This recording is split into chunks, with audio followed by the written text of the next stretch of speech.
Okay, I found a new spot by a tree. It's a little bit further than I've been fishing, so it's a little bit silty as well. I've had a cast around with some lead on the braid with the marker rod. It's a bit silty, it's a long way, I need a bit more weight, so it's the perfect situation for a helicopter style presentation. So I'm going to make one up now. To begin with, I'm going to use the Phyton hollow core, which is like lead core material with no metal inside. So very soft, very supple, will lay over any terrain, has a fantastic camouflage colour. I'm going to take the splicing needle, make maybe 1 metre of it to begin with, and then I'll show you the rest of the rig. Okay, so to begin, we splice a whole needle length of the hollow core onto the needle, and then exit the needle from the side. Take the end through the gate latch needle, and then pull back inside like so. So we make a loop to one end for tying to the line. So I've made the leader, loop in one end for tying to the line, and I'm going to make a connection now at the other end for attaching the fishing weight. So onto the leader that I've made, I'm going to assemble the following components. So first of all, I'm going to put the helicopter chod buffer on. I'm going to slide on the top bead first, which has a nice big bore for safety reasons, which I'll show you shortly. Then I'm going to have the helicopter ring swivel, quick change version, and then the bottom part of this chod buffer with this bead. It's a one part moulding, but the bead goes down at the bottom. So when this fits together, I'll show you how this fits together. Below that, I'm going to have the actual drop off lead buffer. So these components I'm going to thread on now using the splicing needle. I'm going to thread them onto the leader. So first of all, the large bore bead.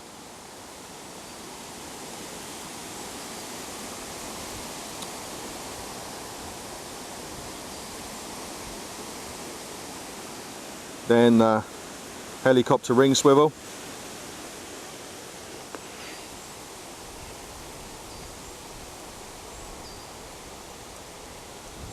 Now I've mounted the chod buffer onto the needle. I'm going to pass the end of the leader into the gate and then slide that onto the leader also.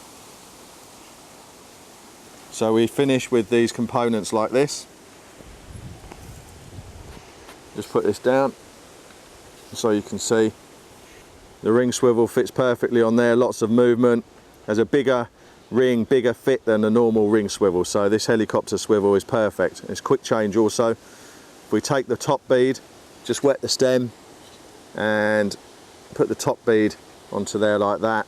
This is a tension fit on the leader, so it will slide, but it's designed that the top bead will come off like so and just slide over the knot, over the end of the leader, so if you lose the tackle, it's very, very safe. So the last of the components, I have this Mimicry drop-off lead buffer. This has 3 settings, so if you want to drop the lead and attach it with attach your leader with a loop and use the PVA foam nugget, which is a popular system, then we have 3 holes to allow you to do that, or you can use it also in a conventional style, which is what I'm going to do now. So I'm going to pass this onto the needle, and again thread this onto the leader like so. So now we have all the Mimicry last meter components in place. All we need to do now is attach the lead. So I'm going to splice on a last meter multi-clip, just allows me to quick change the lead if I need to. The process is the same. Insert the needle into the braid.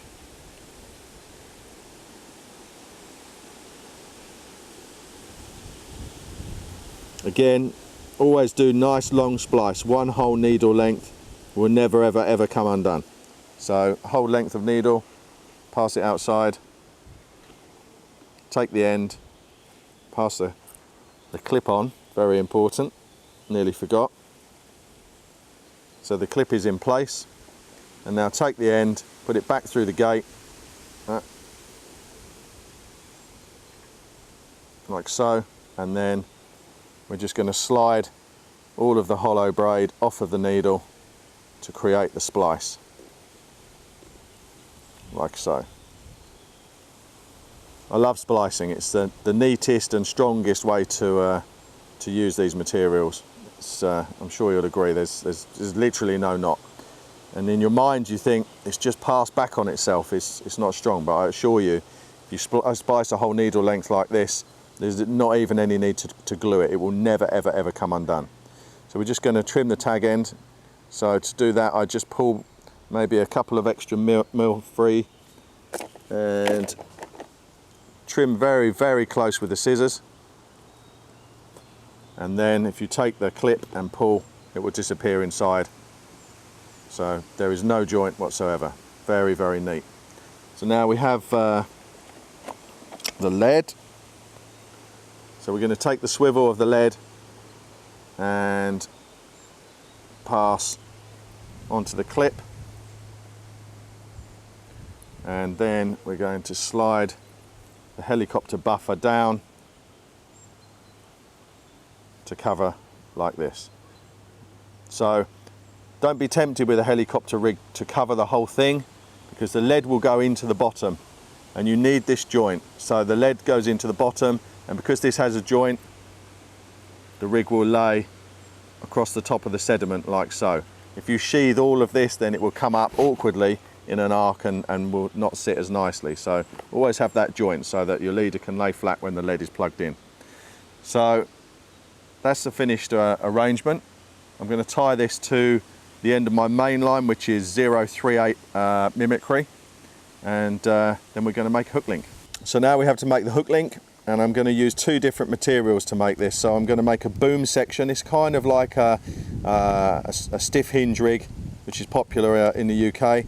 So I'm going to use the Mimicry 3D hook link material. I'm going to make a boom with that, and then I'm going to make a pop-up section with the Pro Chod mono. So in the Mimicry, for the boom section, I'm going to tie a figure of 8 loop.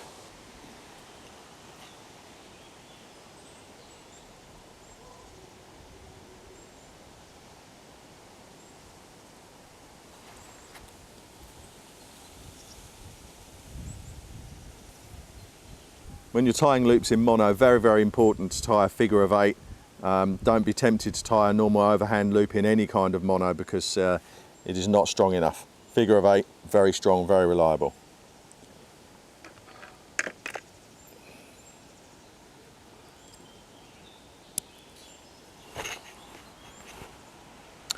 So I'm going to take a length maybe like this, loop in one end, and just cut that, and I'm going to tie this end to a small ring swivel. I'm going to use a 5-turn grinner knot to connect this.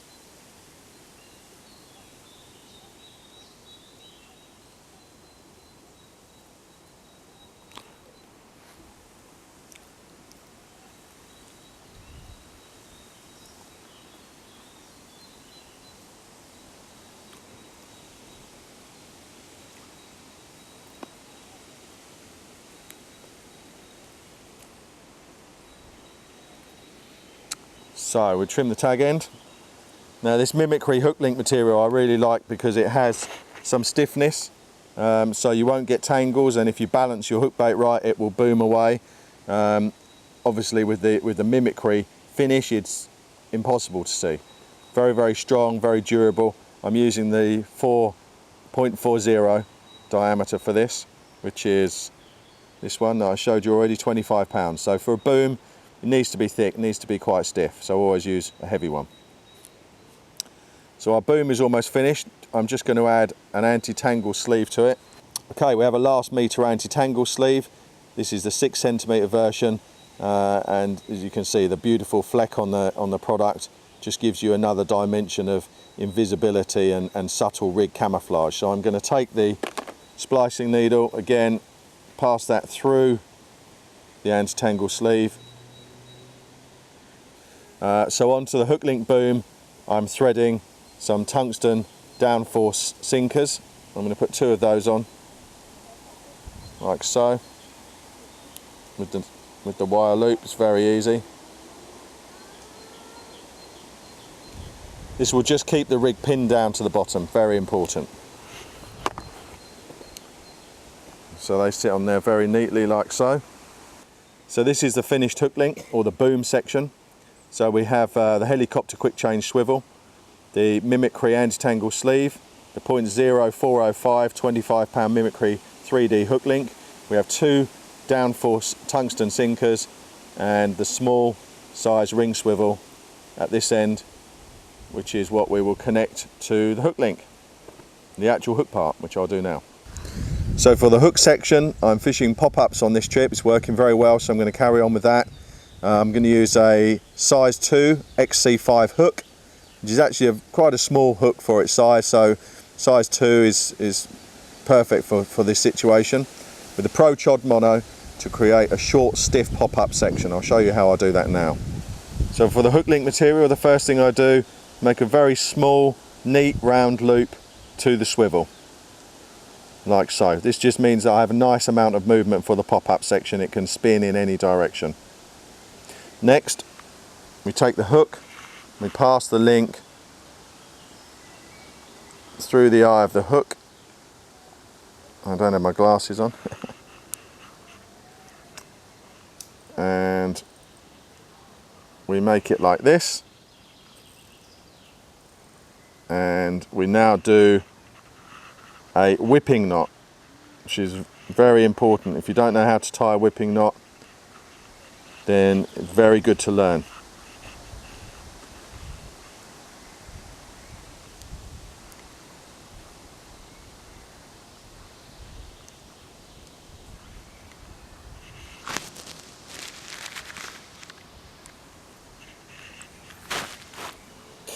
So now we have a short, stiff section, beautiful loop. We've tied with the whipping knot, which is very neat, compact, stronger than a knotless knot. We have a tag end here, so now we're going to use the tag end to make the D and attach a ring. So I'm taking a rig ring from the last meter range. I'm going to pass this onto the tag of the Chod Mono, and then I need to pass the tag back through the hook eye like so to create the D.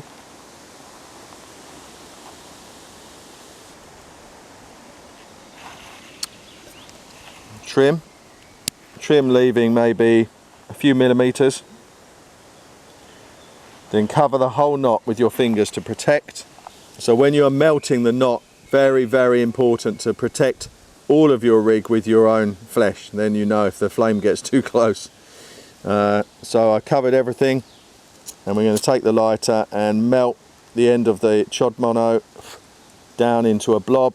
Then put your finger onto it, make it flat, wait for it to set, so that we have a small mushroom head. So here I'm using the needle with a round profile to shape the D and make it a good shape on the back of the hook. We slide the loop off of the round handle, and we have finished, just like a chod section, very, very sharp, small D with a ring, and we have a loop for lots of movement. Very, very important. So whichever direction the fish comes from, it can easily get to the bait. I'll put a very slight curve, and this is our finished rig. So if I hold it like this, you can see.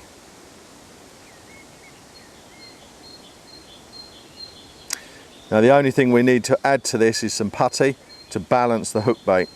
So I will add the putty to the knot, which is just by the ring of the ring swivel. So I'll do that now. So this is the finished rig with the putty. As you see, I've placed it around the knot at the end of the boom section, so the swivel and the hook link should stand up like this with the rest flat on the bottom. All we need to do now is attach hook bait.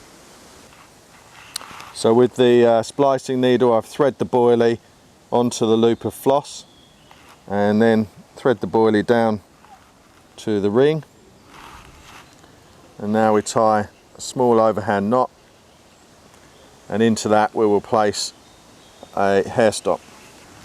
So we take the hair stop and we pass inside the loop that we tied on the end of the boilie. So we pass inside the loop and then tie several overhand knots 1, 2, 3 is enough. Trim the end of the floss, leaving a few millimeters.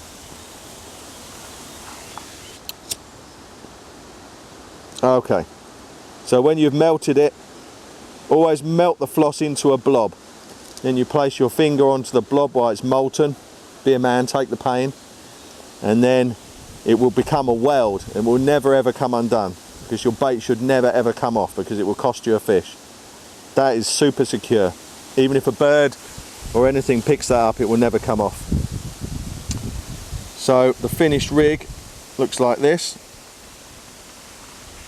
I'm sure you'll agree. Very neat, very tidy, and hopefully will catch us a carp. So before I cast this rig, I just want to show you an important bit about rig safety. So I have this chod buffer mounted onto the long splice section that I have, so it grips very, very well. If you want to check the safety of your helicopter rig, the only way to check is by pulling the hook link. So if you take the hook link and shake it, the top bead must always come free with one shake, like this. Very, very important. And the guys at Prologic have designed this top bead with a very, very big bore, which means it will pass over the end of the leader, allowing the hook link to come free very, very easily. And the hook link will slide easily because it has this nice big ring. So ensure your rigs are always safe. If you use a leg clip, you want to see if the tail rubber is too tight, take the hook link, shake it. Shake it. If it doesn't come off with 1 or 2 shakes, it's too tight, it's not safe. Okay, so just remember that test is very important. So we are ready to go with our helicopter rig. We're going to put it across to the spot. Bit longer range, bit of silt, which is why we've changed for this presentation. Let's see if we can get a bite.